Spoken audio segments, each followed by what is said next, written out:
Many patients come in and I may diagnose dry eye, and they say, well, my eyes don't feel dry. How could that be?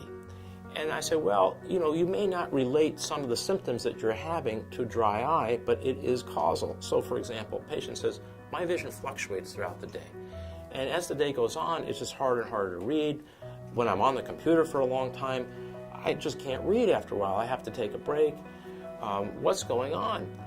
And they have dry eye, but they may be at a point where the nerves in their eye are not functioning normally and their eyes don't feel dry. Over 50% of dry eye patients are completely asymptomatic.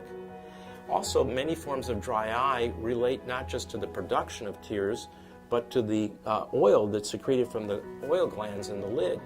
And that's a very common problem of the glands being clogged or dysfunctional. And we have treatments for that now. For example, we have a treatment called LipiFlow, where we thermal pulsate those glands. We heat them up, we take the wax and melt it down to oil, and then we pulsate and we express the glands to get them to work again. Because you need that oil layer to act as a slick to prevent the evaporation of your tears. Women have 10 times as much dry eye as men.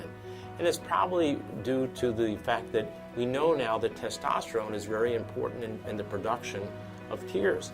And that's probably why there's less dryness in men than women, and far more dryness in postmenopausal women than premenopausal, because there's a fall in testosterone levels. And we have great treatments now, pharmaceutical treatments with lifitegrast, which is Xiidra, and we have cyclosporin, which is Restasis.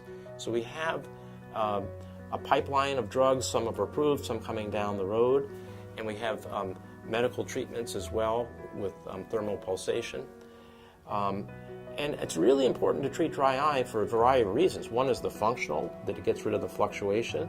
And the second, if you're contemplating surgery, the measurements are more accurate if the eyes are not dry. A lot of those measurements are based on reflected light, and also post-operatively, if your vision's fading in and out before surgery, it's going to fade in and out after surgery. And so it's really important to treat dry eye and be aggressive in the treatment.